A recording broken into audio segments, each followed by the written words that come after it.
Thank you so much. Thank you for having And, us.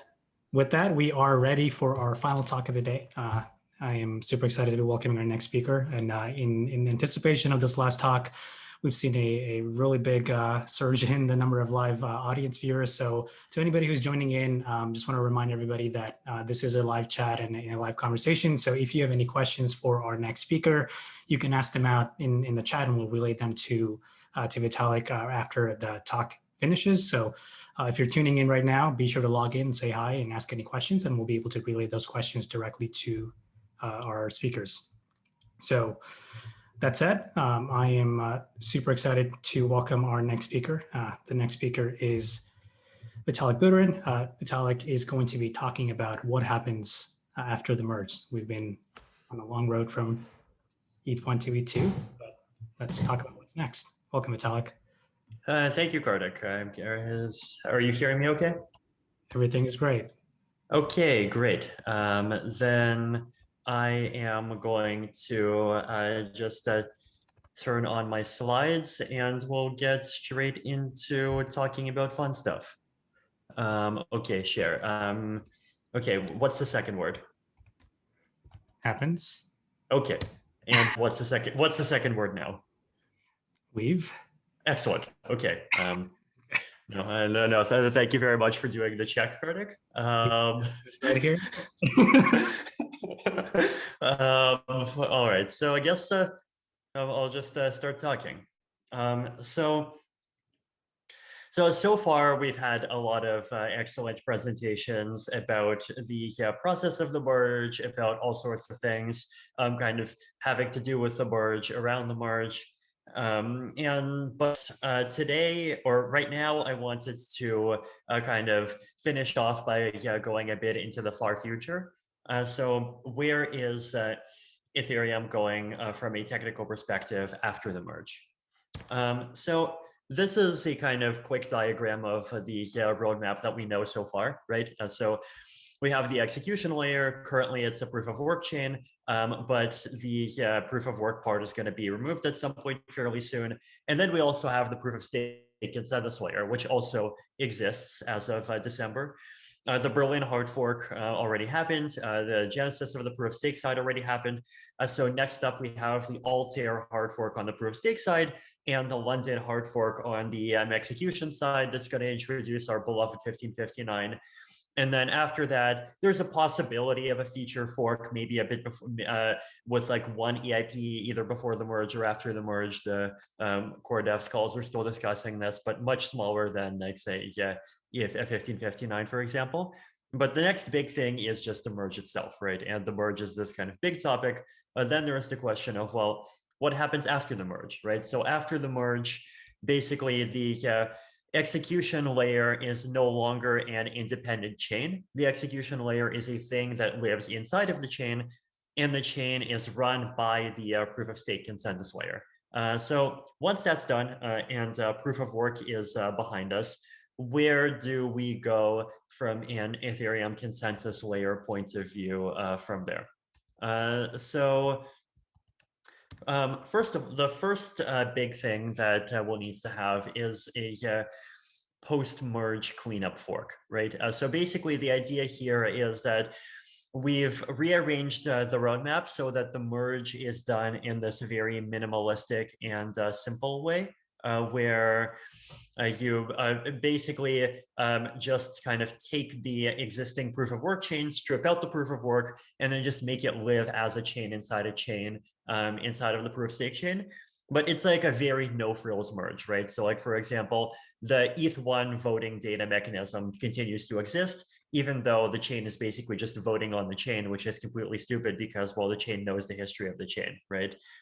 Withdrawals are also not enabled. There's also this kind of awkward mix of RLP and SSZ. There's a lot of kind of format issues. There's theoretically the ability to read the execution chain, but you don't have any opcodes that can actually take advantage of that. So the post-merge cleanup fork is this fork that's expected to happen very soon after the merge that just fixes all of those issues, right? So some kind of top priority items that could happen around here One of them is to remove the ETH1 data voting mechanism. So the ETH1 data voting mechanism is how currently the ETH2 chain or the Beacon chain is aware of the proof of work chain. And it has to be aware of the proof of work chain to process deposits. But we're not going to need this because the execution layer will just be able to read the consensus layer that it's living inside, or the consensus layer will be able to read the execution layer that's living inside it directly, right? So that simplifies the protocol a bit, and it removes an honest majority assumption, which is good. Adding withdrawals. So withdrawals will not be available immediately after the merge, but they will be available after the cleanup fork. And that's just like a simple mechanism. Just need to figure out exactly the way to process withdrawals, but not very technically hard. Potentially fully moving. Actually, this should not be the application chain. That's outdated terminology. It's not politically correct as of April. Sorry, guys.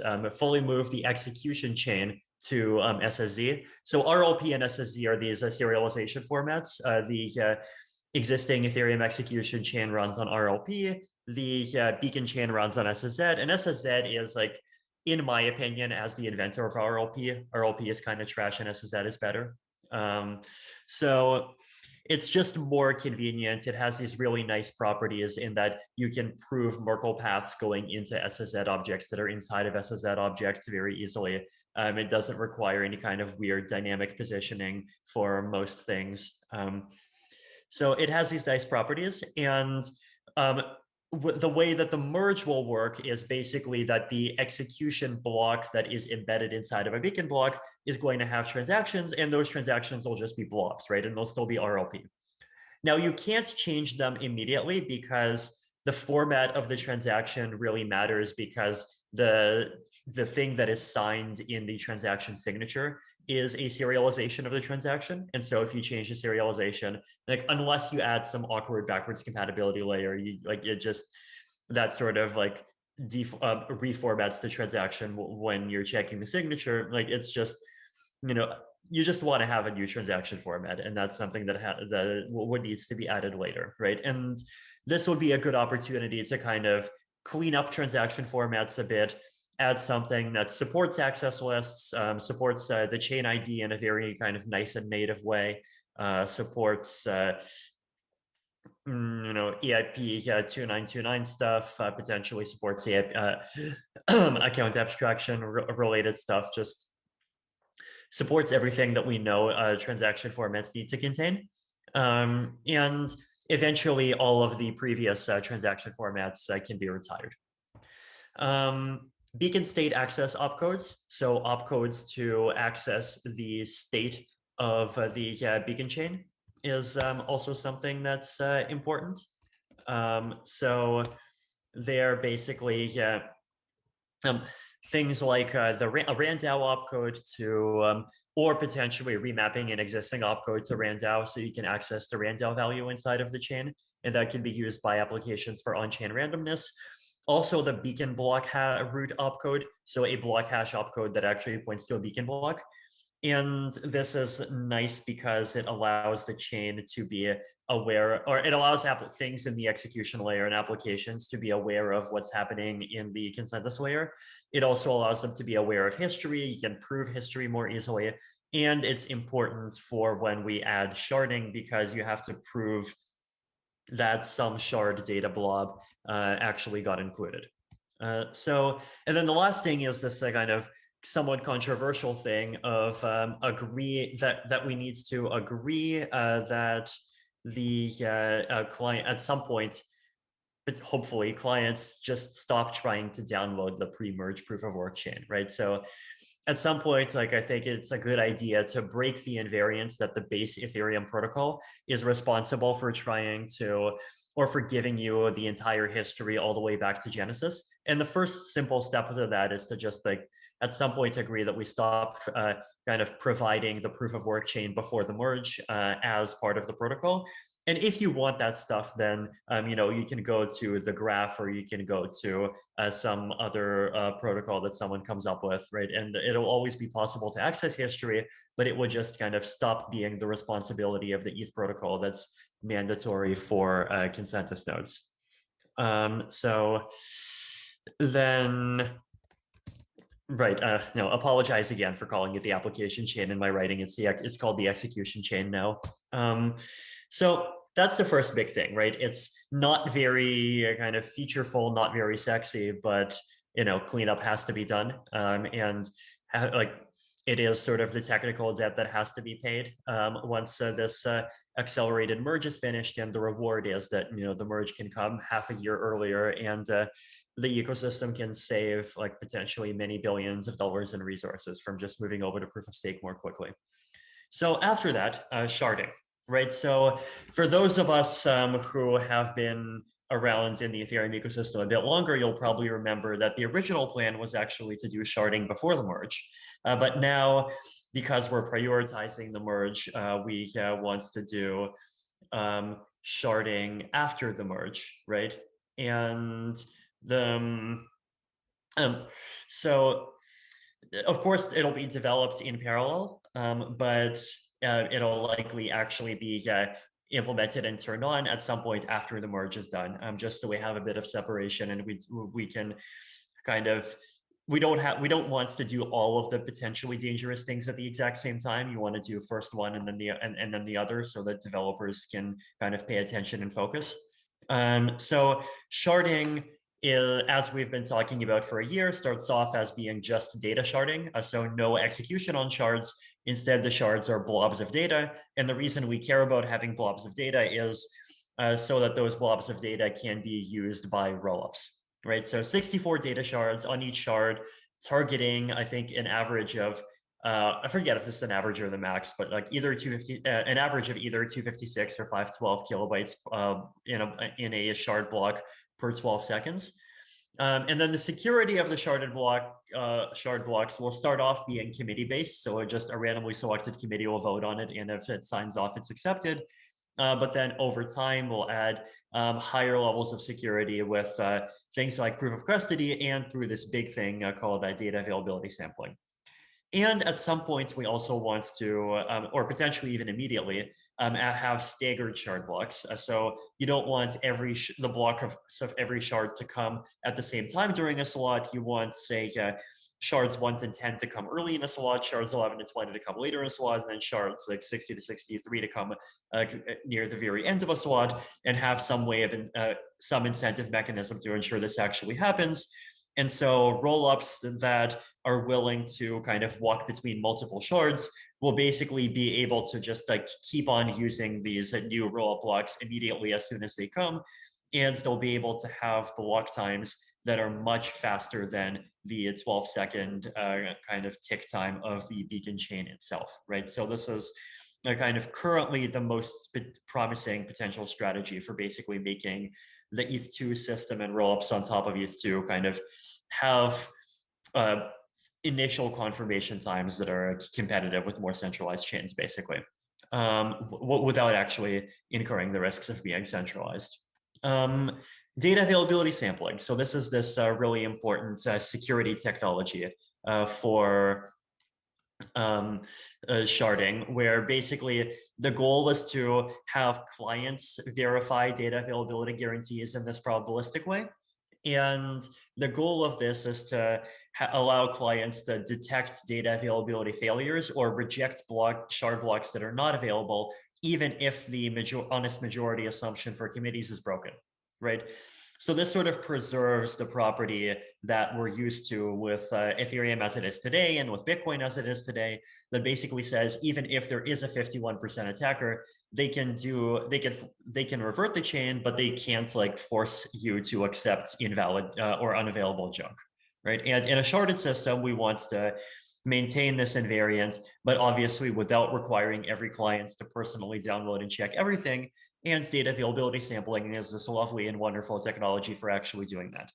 And so every block gets redundantly encoded with polynomial commitments. And the idea is that if you have any 50% of the block, so the block, let's say, gets split into 1,000 pieces, if you have any 500 of those pieces, you can recover those other 500, right? Because it's a kind of degree 500 polynomial. So if you evaluate it at some points, you can extract the polynomial, then you evaluate it at all the other points.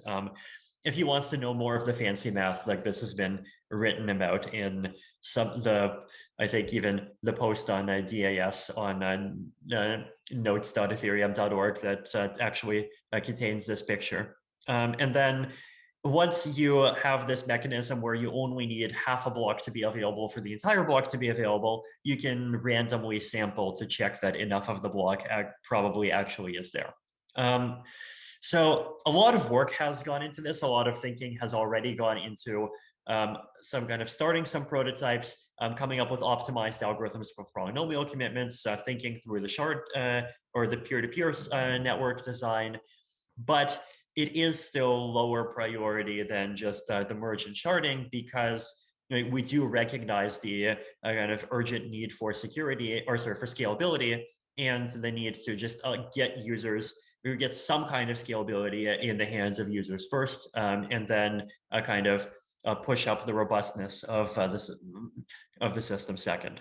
Now, I mean, the system still is fairly robust even without data availability sampling, right? It just relies on an honest majority assumption, and data availability sampling basically removes the honest majority assumption, at least for sharded data. And then more security improvements, right? So these are things that Justin really loves. Single secret leader election. So basically ensuring that the proposers of the net of upcoming beacon blocks and possibly shard blocks are not publicly visible anymore. And that mitigates DOS issues and mitigates collusion risks. It basically kind of replicates many of the benefits of kind of the way proof of work works, where block publication is more anonymous in a proof of stake context.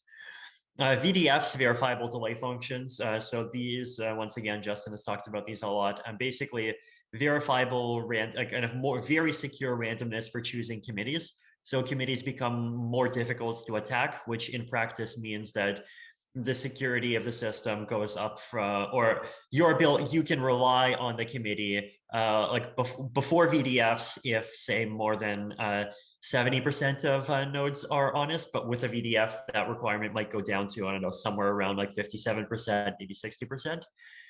And then proof of custody is basically just a further mechanic that forces nodes to actually download, keep, and validate block data. And it's basically a kind of anti-centralization measure. So those are some kind of short-term consensus layer focused things. Well, I shouldn't say short-term because this is after the merge, but some medium-term consensus layer focused things that I expect that will be the major focus after the merge. And these are all ideas that we've been working on for quite some time, right? So for a lot of them, there's like basically a complete kind of proto spec that's just been sitting around. And at some point, you just need to turn the proto spec into a full spec and then turn it into an implementation. Execution layer improvements. So the execution layer does have some needs to continue evolving. So one is address extension. So I mean, this is a small thing, but it's probably important for the long term. Basically, increase the length of addresses from 20 bytes to 32 bytes. And this is an important security improvement. 20 bytes is in the long term not safe for collision resistance. And this gives 26 bytes for collision resistance, which actually is safe. Add some version numbers for future compatibility, and it's needed for state expiry proposals, which is the next thing here. So basically, stateless and state expiry, this is a really important thing for the Ethereum execution layer post-merge. So right now, the main thing that is making further increases to the gas limit not safe is actually not even things to do with execution. It is state size, right? Like the state size is growing by something like 30 gigabytes a year potentially, and then with the recent gas limit increase, it'll probably go up to about 35, and then if there's more gas limit increases, it'll go up even more. And there's this just permanent ever-growing state. And this is really inconvenient because it means that just syncing to the network for the first time is something that would just permanently become more and more inconvenient. It also means that syncing the hard disk space requirements of a full node just keep going up and up. And it also actually kind of interacts with the DOS issues, because the larger the state size is and the more amount of data you need to have on database, the more time each individual database read will take. And so the more vulnerable the chain becomes to denial of service attacks. So state size kind of management is this really important issue. And I've talked about, and really the Ethereum community in general has talked about two big categories of strategy to address this. One of them is statelessness and the other is state expiry. And so the idea behind statelessness is to basically say, well, we're going to create two classes of nodes. One class of nodes continues to require the state, and the other class of nodes instead does not have to store any state at all. And in order to verify blocks, they have a witness that basically provides the portion of the state accessed by a particular transaction, plus a cryptographic proof that shows that the values that are provided are actually correct, right? So this is it's also been called stateless clients. And Verkle trees, which we've been talking about a lot, and code Merkleization, which we've been also talking about a lot. It's going to become code Verkleization, but these are all really important to make the witness sizes actually small enough for this to be viable. EIP 2929, which happens in Berlin, also contributed to making statelessness viable because it established a nice low bound on the number of state accesses that can happen inside a block. It also made my Uniswap transactions about 1% cheaper, which is interesting.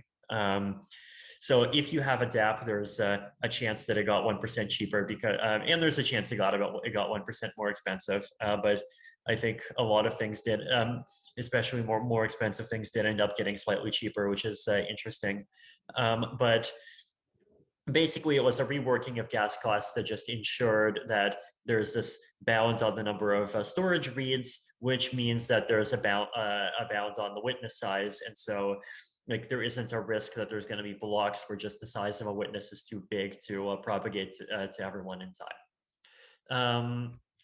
This is, there is one thing that is still required for to kind of finish that task, one more gas cost change, which is at the same time as code Verkleization, we will need to add a gas rule that charges some amount of gas for every chunk of code that gets accessed. And I'm just warning the community, this is something that is going to cause some medium amount of pain to at least some application developers. So I'm hoping that fairly soon we'll have tools that will kind of help us understand more like exactly what transactions will have to consume more gas as a result of this. But like this is something that we do need to kind of keep an eye out and just make sure that it's not a surprise to people. So basically, a gas cost of roughly 400 gas for every chunk of 32 bytes in the code that gets accessed is like the thing that will need to be done. So that's statelessness. State expiry is a different strategy, right? State expiry is a strategy that basically says, well, we are going to have the state, and the objects that are not touched for a long time get kind of pushed out of the state, and they instead become part of the old state. And if you have an object that's part of the old state and you want to access it with a transaction, then you have to provide a witness. And when you provide a witness, then that object gets renewed and it gets added to the more recent state. So the idea is basically that the state that clients, including miners, including full clients, everyone has to store would only be the set of accounts that were accessed roughly within the last year. And older things are just going to be stored by just archive nodes, block explorers, the graph, like other decentralized projects, right? And you'll need to like basically get those witnesses through some other protocol. They're not the responsibility of the core Ethereum consensus protocol. So important point of clarification, if you have an account that has 1 million wrapped Doge, and you hibernate for 2 years, your wrapped Doge is not going to disappear, right? Like nobody is going to lose money just because they forget. What's going to happen is your wrapped Doge is going to become part of the old state. And if you want to do something with your wrapped Doge, all you have to do is just go through one of these secondary protocols, grab a witness for the state, and pay a bit of extra gas to make a transaction that contains a witness and sort of brings the account and the storage slot that contain your wrapped Doge balance back into the updated state. This is done using this scheme that basically adds, kind of creates a new epoch every year and adds a new state tree every epoch, and clients effectively store the most recent 2 state trees. There's a long post I wrote. Once again, you can probably go find it, and I'm sure somebody will hopefully provide a link to it. But the current likely path is to actually do both of these things at the same time, so statelessness and state expiry at the same time. And it turns out that, like, this sounds crazy, but it's actually easier to do both at the same time than it is to do either just statelessness or just state expiry, which is interesting. So big project. It does have quite a bit of complexity, but it has a lot of value and a lot of potential to do some important good for the Ethereum ecosystem. It really does remove what's probably the main impediment to just further increasing the base chain capacity, right? And once this happens, it'll also simultaneously become considerably easier to run a full node that verifies the Ethereum execution layer. So, excellent. Someone actually did provide some links in the chat. Right. So let's see. If you want some, another thing, by the way, is that, like, I've been talking about this idea of kind of forgetting old data in a couple of contexts, right? I talked about forgetting the proof of work chain history, and I talked about forgetting these expired states. One really nice thing is that when either the proof of work chain or these expired states expire, they're static objects, right? And having a protocol for backing up and retrieving a static object is much easier than doing it for a dynamic object like the state, right? So for the current state, like developers like Piper and Jason Carver and his whole lovely crew over in Colorado have just been doing some amazing work in trying to figure out like how to make a good protocol for kind of extracting this and giving clients this data in real time. But it's hard because the state just keeps changing.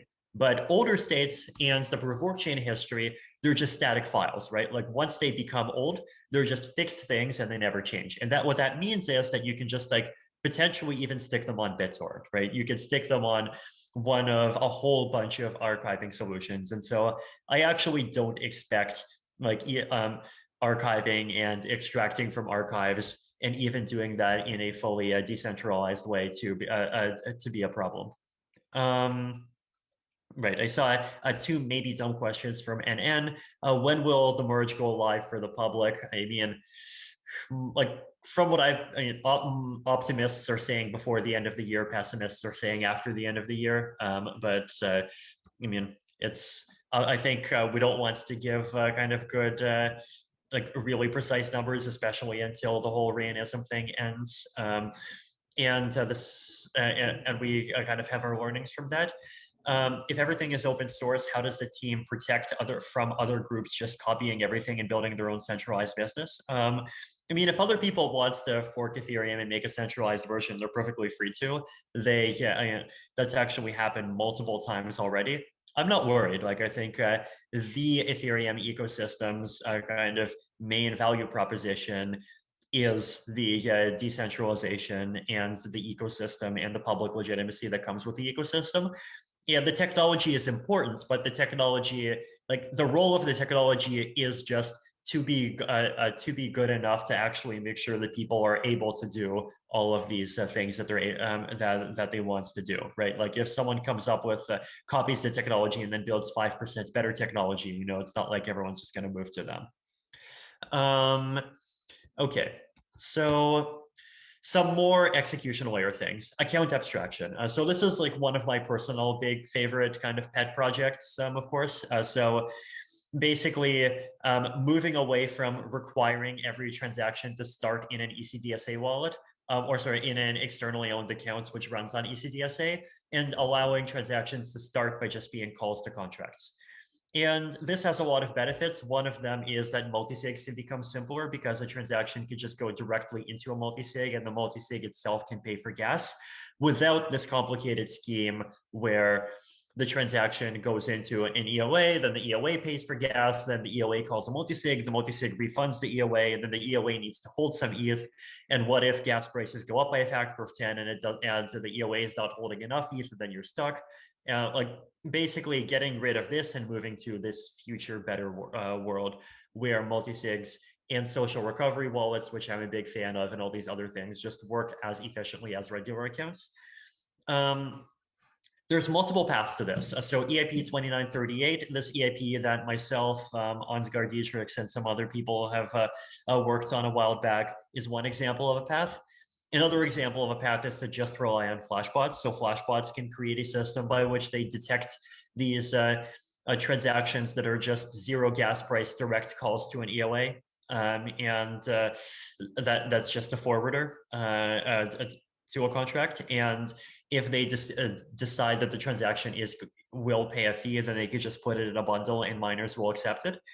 Or possibly some kind of convergence, right? Like possibly there's some set of modifications you can make to EIP 2938, some set of optimizations that you'll have to do to flashbots. And like these two routes will actually maybe end up more similar than different in half a year's time. I don't know. But this problem is really important to keep working on.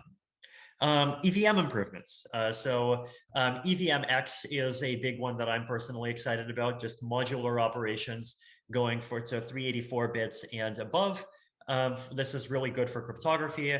Also, you can look at bit sizes below 256 bits, and this is one way to get back some of the benefits of AVM that's 64-bit based instead of being 256-bit based, and potentially other kind of improvements to the Ethereum virtual machine, subroutines, potentially some other things down the line. So that is kind of the medium-term future. The next question is kind of the long-term future, right? So one thing in the long-term future that I think is really interesting is a CBC Casper. So there's these two flavors of Casper, right? Casper FFG and CBC Casper. CBC Casper is kind of sitting in this state where a version of CBC Casper that's fairly simple and that's like theoretically implementable is there. But the problem with that version of CBC Casper is that there's just efficiency issues with it, right? CBC Casper requires you to do much more logic that has to do with keeping track of complicated data, that has to do with individual messages, whereas FFG is just kind of counting the messages up, right? And CBC Casper is likely more secure because there's fewer kind of awkward interaction issues with LMD Ghost. CBC Casper just runs on LMD Ghost, so it's much simpler in a conceptual way. More flexible finality thresholds. So like Casper FFG, if less than 2/3 are online, you just lose finality completely. With Casper CBC, as long as more than 50% are online, you have at least a little bit of finality. Here's this kind of current best effort from 2 years ago, issue 701, that tries to talk about how to CBCify the Ethereum chain, but there might be better ways. And it's possible that the better ways actually depend on just waiting for better technology, like ZK Snarks, for example. And that brings us to snarking everything. So we can snark the beacon chain. We can snark the EVM. We could also potentially snark a better VM, but have some kind of pathway by which EVM code can be automatically compiled to the better VM. But if you write smart contracts in the better VM directly, you get more efficiency. So the two of these things together basically mean that it just becomes much easier to run a node because you don't have to expend like barely any effort to verify other people's blocks. You're just verifying a proof and downloading some data. The main effort you'd have to expend is on creating your own blocks. So the load would just be much lower. And Potentially, snarking the EVM also just makes it much easier to add native execution to shards if that ends up being something that we want to do, right? Like it's just much easier to figure out the crypto economics around adding EVM execution to shards if you have snarks, and so you don't even have to think about the possibility of like one of these executions being wrong and then you having to revert it. So snarking everything is really nice. It could add a lot of efficiencies. It adds this kind of holy grail of a chain that requires a very low level of computing power to keep up with. You could potentially have a super powerful light client protocol where the light client just does some data availability sampling and then verifies one proof, and that's it. And you've basically verified that you have the current Ethereum chain and it's up to date and it's correct. Then so the benefits of this are huge, right? I mean, if we want to, for marketing purposes, we could just like brand this Ethereum 3.0, but that's like the community's decision. I mean, I don't know. It's like your choice. Like fight it out in your forums, people. Quantum security is nice. So basically, quantum computers are going to come at some point, and to be quantum proof, we basically just have to replace every elliptic curve thing with a hash thing, right? So replace snarks with starks, replace BLS signatures with aggregate signatures, and we know of Stark-based aggregate signature schemes that are pretty good. Starkware had some really nice ones that they have some examples of. Replace the Merkle tree with a Stark Merkle tree, and potentially replace the VDF with a Stark VDF if we end up doing a VDF that's not Stark from day one. Just Stark everything and do everything based off of hashes and Starks. So at this point, arguably we're done, right? So like basically these are the first set of things here is like a lot of some security improvements, some economic sustainability improvements, and some features. And the far future is just about like really nailing down and improving and having extremely strong guarantees about the security of the system. And then once you have the features and once you have the security, like if you want, core dev can go on vacation and go into maintenance mode, right? And I think there's a lot to be said for that. Like basically anything further, if needed, can be done at layer 2. And if layer 1 just kind of stops moving quickly after this point, then that's really nice because it reduces the load on client developers. It reduces the risk of centralization in client development. You have this kind of one finite piece of code, and anyone would easily be able, or one finite piece of spec, and easily anyone, at least who has the knowledge to implement ZK snark things, would be able to just implement a client for it. And also at this point, backwards compatibility is probably something that becomes much more important, right? So there's a lot to be said, I think, for just kind of really reducing the speed of functionality changes even after this set of things is done, and then reducing the speed, the speed of just changes in general after like some key security improvements are done. Now, these are, I don't think these are the only 3 key security improvements that we'll have in the far future. I'm sure that there's going to be others. I'm sure there's also the possibility of just tweaks to economic logic. So one thing that I did not mention, for example, for the medium term is a tweak that just bounds the number of active validators, just to kind of reduce the risk that the chain will end up being really or unexpectedly really expensive to process. But like I do expect basically that sort of the pace of change for Ethereum it can decrease, right? Now, I mean, there is still the possibility of like experimenting with new VMs.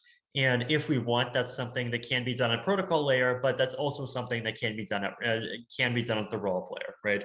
Or potentially there's routes in the middle where the protocol layer adds protocol features that are specifically designed to basically make it really easy to make rollups with different VMs and provide a kind of excellent and very smooth user experience for just jumping between them. But like these are still more a kind of far future questions, and even different people on the team have different opinions on these. But that's basically where sort of the current known roadmap is going.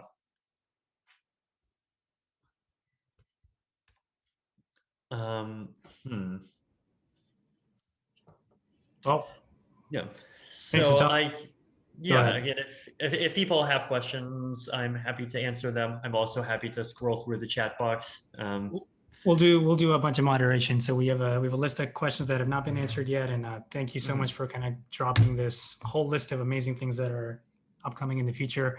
For everybody who's going to look at this in 30 seconds, please post your questions on the chat, and I'll relay them directly on this to Vitalik. I'll start with a few that have not been answered. I guess the first one, obvious question is why is statelessness and expiry kind of management easier to do at the same time versus independently, and what's kind of the rationale behind that? Yes, that's a very good and important question. Basically, the idea is that the way the state expiry scheme works is that you go away from having one state tree and you instead have a state tree per epoch, right? And are you still there? Yeah, the Yes. Windows Yes. disabled Okay. Slack. Everything's good. Sorry, I was just worried that Zoom suddenly did No, something you're wonky. Okay, you're all good. so basically, state expiry involves moving from one state tree to this model of one state tree per epoch. And the really nice thing about that model is that that model actually, it's by itself makes it easy to upgrade the state tree format, right? Because if you upgrade the state tree format, you can just make the upgraded version apply to new epochs, and that's it, you're done. Whereas with the current model, if you want to update the state tree today, you have to have this really complicated protocol where, like, first you kind of snapshot the current state, then you have everyone recompute that state, then you have you keep track of what the delta is while you're doing the recomputing, and then you apply the new state, and then you start taking that delta and then kind of moving it over into the new state tree that you've created. It's this fairly complicated 5-step protocol, and like the complexity of doing that is already like quite possibly half the complexity of like just making a state expiry solution. So if we do state expiry, like basically like that just automatically gives us the easiest possible way to upgrade the state tree, because all we have to do is we just have to say, well, everything starting from epoch 1 is going to use Virkel trees instead of Hexagon Patricia trees. And then if we want, we can make one single hard fork at about a month later after epoch 1 begins, where we all just like calculate the new Virkel root, the equivalent Virkel root of epoch 0, and we just kind of swap it out, right? And that's just a one-time thing. So basically moving to this model where you have epochs and old epochs expire and become frozen just happens to, as a byproduct, make it easier to do kind of all of this state tree upgrading that makes stateless as possible. Got it. Awesome. I also want to just quickly thank Trent and Marius on the chat. They've been doing an excellent job annotating some of the points that you've made and kind of providing additional resources, and also just commenting on what's happening. So just thanks so much for making this community awesome. From what you just said, there was another question that's related, and that is, oh, I lost the question. Let's see. There you go. So when will Virkel trees be live? Will it be before or after the merge? Just a quick clarification there. Okay. Everything I talked about in this post, including Virkel trees, is after the merge. Awesome. The next question is, what will decide if after the merge, after merge and sharding, we will focus on data availability as opposed to further layer 1 scaling?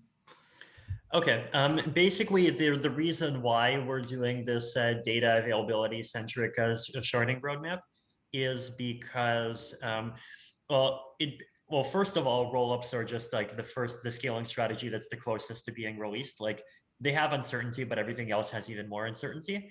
And it like data only sharding does give them a scalability boost immediately. But the second thing is that like just having data sharding is in some ways just by itself a necessary stepping stone to having data and execution sharding.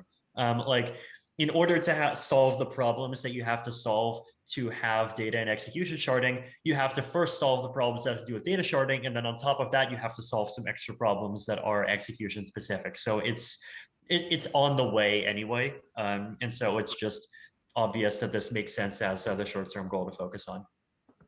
Awesome. That makes a lot of sense. Slightly related to the last question, how can technical debt be reduced pre-merge? So my expectation is that like pre-merge, there's still going to be quite a bit of technical debt, and it's not really going to go down before the merge. The reason I think a big part of the reason is that before the merge, we're just continuing to have this kind of social norm that says that in order to have something that's quote a legit Ethereum client, the Ethereum client has to be able to process everything from Genesis up until the current point. And I think in the long run, that's a formula that's worth moving away from, right? Like in the long run, I think we should be possible to like a client should only have to be able to verify, say, the last year of history, for example. And so if we do that, then kind of older protocol, like older versions of the protocol before recent hard forks can just sort of stop being considered and stop being part of the necessary code base over time. And like in particular, probably the biggest gain that we're going to get is when we do kind of make this important decision of kind of removing the ability to sync the pre-merge proof of work history from the core Ethereum protocol, right? Because once that happens, then like there really is not going to be a need to do any of this or to do anything with the proof of work chain, and you'll go down to just having this one chain. And the execution clients can just become much simpler. You can just completely remove fork choice code and kind of separate syncing code from execution clients. So a lot of good things can happen. But yeah. Cool. To correct myself there, I also want to thank a couple other people who've done a great job moderating this community. So ETH Memes and Simbuza, thank you so much for also being super active. I didn't mean to exclude anybody there. The next question is, what does a world of, in a way, layer 3 look like, where you have ETH, L2, and L1 working together? And just, is that a valid question? Like, what would that mean in a future case? I'm not sure what layer 3 means. Like, I think layer 3 is one of those terms that hasn't really been socially defined yet. And so it can mean different things to different people. Like, does it mean the application layer? Does it potentially mean layer 2 protocols that have to do with reading state from the chain? Does it have to do with application layer constructions like oracles? I don't know. I think all of those are important problems kind of worthy of having their own teams working hard to solve them. Makes a lot of sense. You touched on a lot of new things that are up and coming. What about EVM and EWASM? Where does that fit in?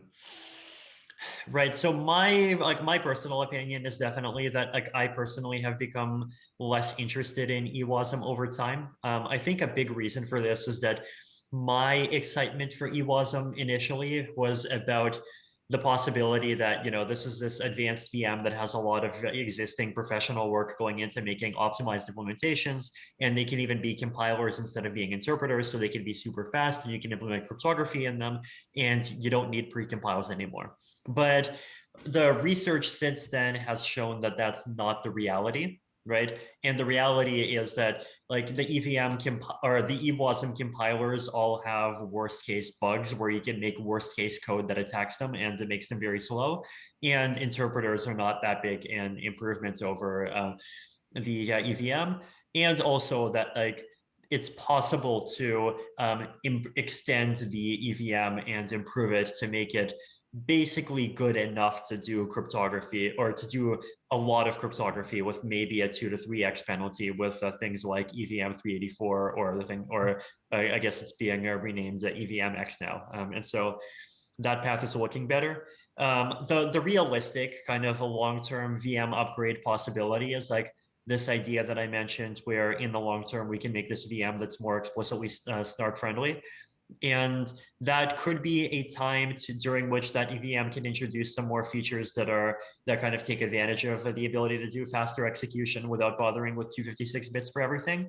But the important thing is that it will have to be backwards compatible with the EVM, right? It'll have to have some kind of compilation path from the EVM to that new VM, because there's just existing applications that are using the EVM, and we're not going to be able to make them go away. And if we want the chain to be provable, then those things would have to be provable as well. Absolutely. No, that makes a lot of sense, especially as you pointed out, the EVMX feature set, it does kind of supersede a lot of those trade-offs. Another kind of quick question, is there an optimal number of active validators to be expected for the merge? I feel like the amount of validators that we have already is more than enough. And obviously, if there's 3 times more, then that's great too. But I'm not worried about there being too few. I'm also not worried about there being too many. Got it. Next question is, how will contract composability work post-merge in terms of just post-merge and sharding in async environment? Just what does that look like for all this? Sure. So I think, well, the merge itself is not going to affect anything, right? Because the merge itself is just a change to the consensus engine. I expect we will learn much more about async interaction from the rollup world.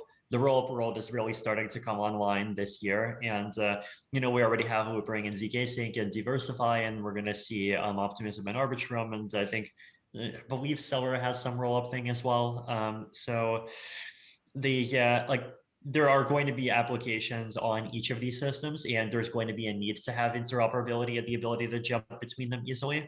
And this is a problem that the ecosystem will just have to figure out. And I feel like from the rollup world, we'll just learn a lot. Like there is a big chance that it's just not a problem, right? Like you have this concept of zones, and you can do synchronous things within one zone, but like if you want, you can jump between zones, and jumping between them is fairly easy. Like you'll just not be able to do synchronous things across multiple zones directly, and that'll end up being fine. So that's my kind of number one prediction, but we could also learn other things, right? Absolutely. And sort of kind of attaching to that answer, I guess, like, are you excited about any particular positive effects after the merge for more consumer facing use cases on top of ETH?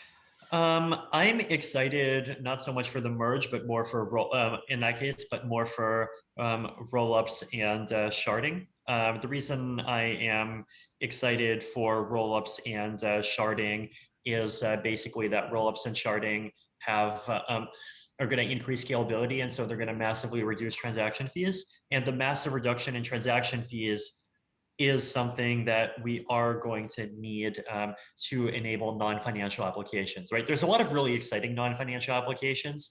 There's ENS, there's the NFT stuff, there's the proof of humanity stuff, there's like Colony and all the DAO stuff.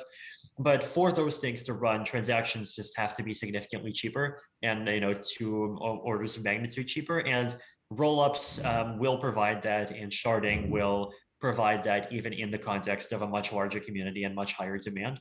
So those are definitely things that I am excited about. And I am just excited about the Ethereum ecosystem being able to sort of turn back on as a platform for kind of deployment of all of those amazing non-financial things. I personally look forward to that world. Just for everybody listening, and we'll do a final call of last few questions coming in. So if you have anything that has not been answered, please type that again on the chat, and I'll relay that over here. One other kind of question I have is, you kind of talked a lot about what the post merge world looks like, the far out future, and there's a lot of emphasis on just snarks and starks, and just kind of talking of everything. How far out is that timeline? And if you were to kind of give estimates, when does that world? Possibly like somewhere around 3 to 5 years. It's important to note that like it cannot happen too quickly, because like doing snarks well requires using snark friendly hash functions. And like the reason basically is that existing hash functions like SHA-256 are just insanely bad from a snark efficiency perspective. Like they take many tens of thousands of constraints, whereas SHA-256 or the arithmetically optimized ones I can work with only either a couple hundred constraints, or even there's fancy stuff like GKR that if it works would make it even cheaper.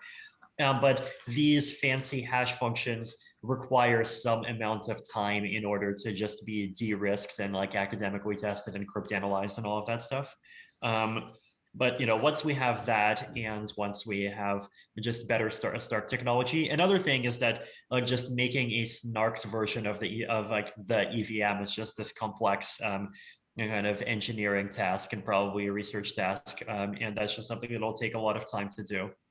So yeah, I expect it to be a multi-year effort, and also just realistically, I do expect it to be a kind of lower priority effort for implementation than say state expiry, just because state expiry just is this really important kind of high priority item for sustainability and to allow more gas growth. But you know, it will happen. We've already started doing quite a lot of things to prepare for it happening. No, that's awesome. Maybe I'll end with like a question here related to scaling Ethereum. The hackathon, there's over 600 developers hacking on cool stuff to make everything possible on L2 and just more scalable L1 solutions. Yeah, what do you have a list of any cool ideas or things you want to see, whether it's tooling or applications or just anything that would drastically improve the experience for what it is now that people can hack on? Any tooling that that people can build that could drastically improve the experience, or tooling that exists? Your wish list of scaling related hackathons or ideas or tooling that you think could improve this ecosystem. Just like zooming out a bit and just random ideas. One, social recovery wallets inside of rollups. I'm a big fan of social recovery wallets for reasons that I talked about, and I think like in my blog and other places. And rollups just seem like a really good opportunity to kind of actually do them and get people into that, get people into the habit of using them. So that's like an example of something that would be nice to build. Another example of something that would be nice to build is actually building scalable infrastructure for reading data from the Ethereum blockchain, Ethereum history, rollup chains, shard chains, like everything. I think it's about the same either way. The reason why this is important is because we are moving away from a world in which like regular users will have nodes that are actually processing all of the data. And like because of all of these techniques that we talked about, including rollups and including data, erasure coding and data availability sampling, we're still going to have security, but users are going to need to have alternate ways to be able to grab the data that they need on demand, either because they want to read it or because they want to create transactions with it. And so creating protocols that actually can kind of replace the like basically replace a full nodes kind of API as much as possible, but do it in a decentralized way that doesn't require any individual node to store anything, is something that would be really valuable to make as well. How would somebody go about implementing something like that or designing something like that? I guess it's not that hard. Like I think step one is Merkle proofs, and step two is discovery, and step three is incentives. Like you just have to kind of combine those pieces in the right way, and I think you can make something great. Well, if there's nothing else, I want to thank you so much today for doing this amazing talk. Hopefully we'll make the slides in the video available later on for everybody to catch up. And thanks so much again. Thank you very much, Kartik. All right. So thanks everybody for sticking us with all day today. I know this is interestingly, Vitalik, on a really cool note, because our next week summit is actually all about zero knowledge and how that world is going to make anything from scaling to just new primitives will allow more applications to be possible. So please tune in for next Friday for our zero knowledge summit, and we'll walk into what programmability with Snarks and Starks looks like, along with cool applications of these technologies. All of that information is available on scaling.ethglobal.co. So for those of you who are watching the summit, I'll see you all next Friday. And for everybody hacking, wish you all the best for your current hacks, and we'll see you on our Discord. So thanks again. Thank you.